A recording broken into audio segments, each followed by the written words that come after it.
Welcome to Great Forsaken TV episode 28, and I'm just taking you through my personal collection. This is Vaughan from Great Forsaken.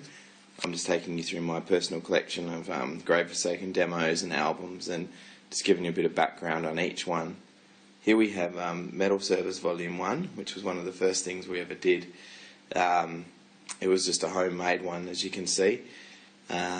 And that was just the audio from a video camera shoot when we used to do these metal services at Kwinana Anglican Church. So that's just the audio. That was like way in the early days. We just made up maybe 20 of those. Elias used to laminate them, and probably just gave them to close friends. I don't even know how many we made, but I try to keep a copy of everything that we do in any form. Next along is a very original version of the demo, the original EP. This went through a lot of lives. You can see the very early Grave Forsaken logo on that. This was really early on. I mean, basically it's there, but slightly different font for the grave, and a not yet coloured version of the drawing that Elias used for the cover. So that was on very early versions of the demo.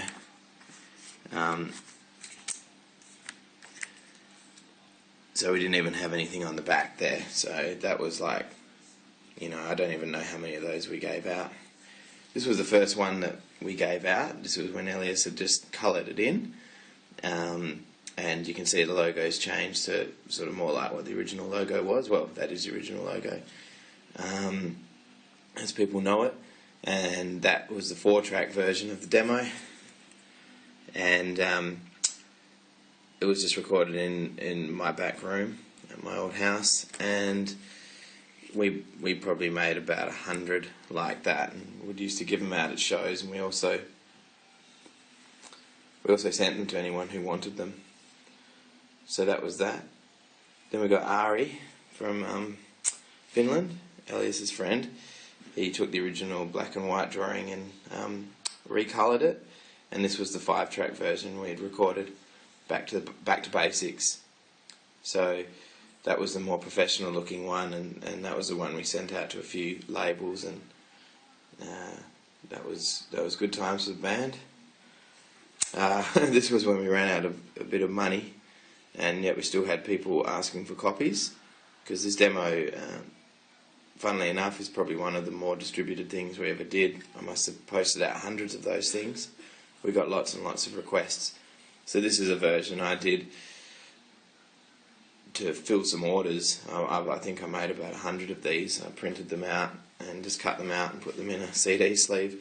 But we were sending them out for free, so it wasn't as if people were getting ripped off. And the back of that one was just a printout of the same document that we had on the other one.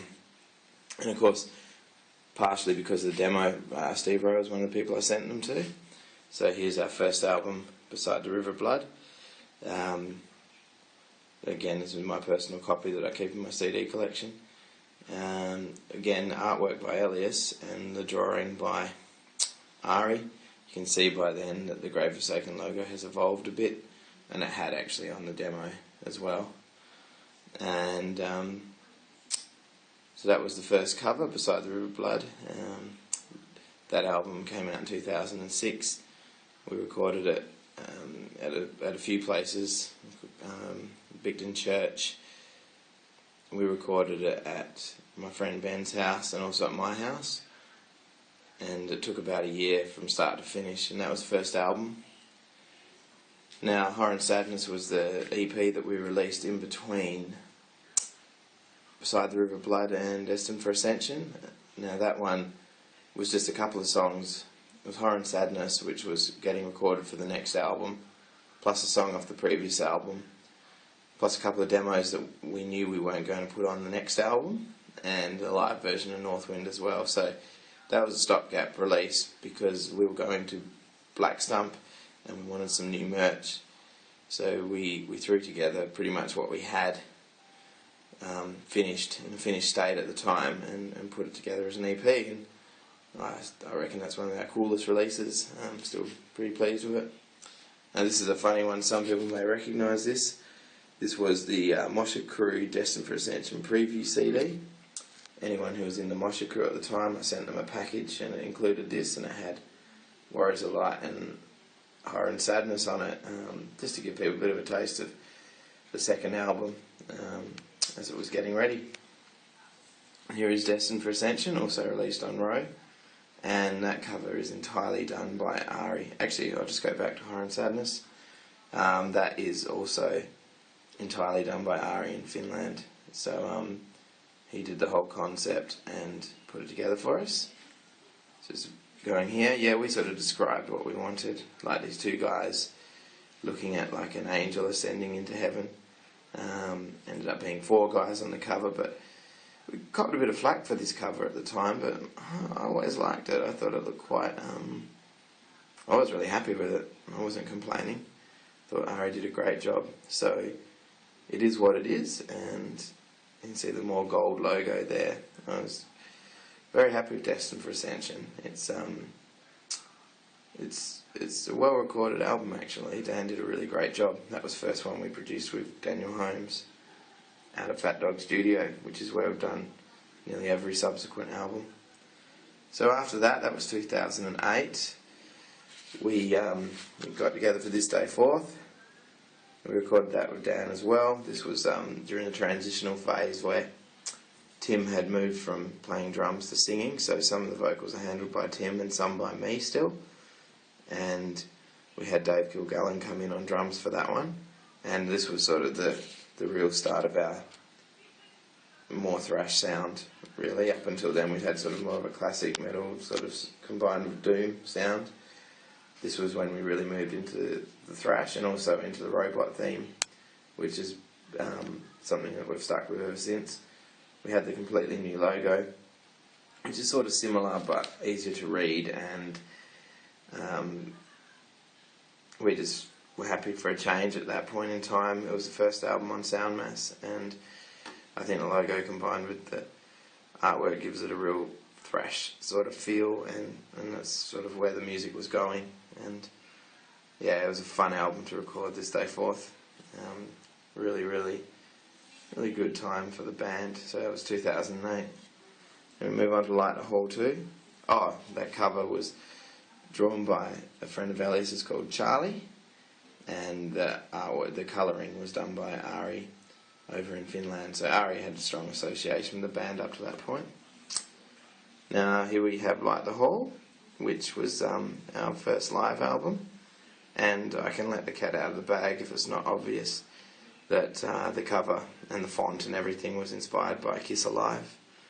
I tried to get, I mean obviously we don't have the same access to shots as what Kiss would, but I tried to get an action shot of the band, and it was from the night it was recorded. I could have picked any number of shots, but I was keen to have one from the actual night, and the Light the Hall font is the same stencil font, which is the same as Kiss Alive, and also the question mark. That's my little homage to Kiss. This wasn't actually on the floor of the stage. This is actually on my dining room floor, which is where I'm filming this now. So you can see there, that's my dining room floor, and that is where I put that set list. So I actually wrote that set list after we'd got the track order for the CD, and so sorry to say that's not authentic, but it looks like it was stuck on a stage.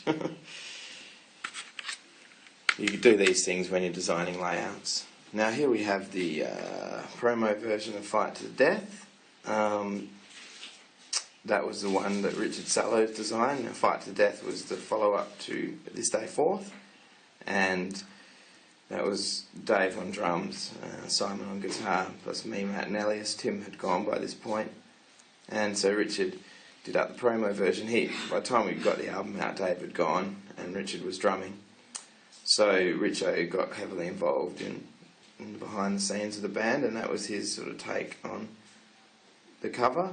We'd had the artwork, and he just added some flames and the logo and the album title, and we gave, this was the original release that we gave out at gigs and whatnot.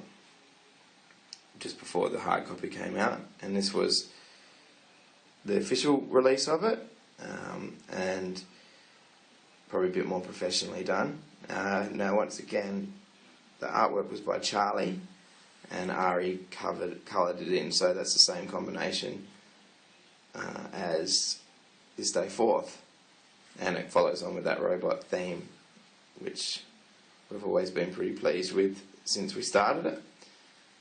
This robot sort of appears to be the last survivor of some kind of nuclear holocaust, and it fits in quite nicely with the fight to the death title. Now, what we have here, because I don't actually have any physical copies of Reap What You Sow, I've actually got the original artwork for the cover that some of you may have seen online, and that is actually drawn by Elias. We've taken a bit of a change of direction, not in terms of style, but Charlie had run out of robot drawings, and Elias decided, Elias is quite an artist himself, now he'd drawn some of the earlier covers, so this is the robot he drew, and it's sort of tying in with like a city and nuclear power and just sort of some things that were topical around the time of the Japan earthquake. So Elias drew that, and then we actually got it coloured by Paula Sterland, who did the layout for the Reap What You Sow booklet that you'll see when you get your copy. So this is actually the first album that Ari hasn't been involved with the cover, first artwork cover that he hasn't been involved with, but he was just too busy this time. We did send him the drawing, but he just wasn't able to get it coloured in time, so we got Paula to do it instead, and he was quite relieved to not have the responsibility. So we'll probably use Ari again in the future, but he does it freelance for it. He just does it for free for us because he's a friend of Elias and he supports the band, so we can't ask him to do anything that is going to be too taxing. So I hope you enjoyed that little snippet. Please pre-order the new album from downloads.soundmass.com. Reap What You Sow. It's a lot of people saying the best album we've done, so please get it. It would be great to be able to spread the heavy metal word and spread a positive Christian message that Jesus is our Saviour through some good metal music from down under. Thanks everyone for tuning in. Catch you next time.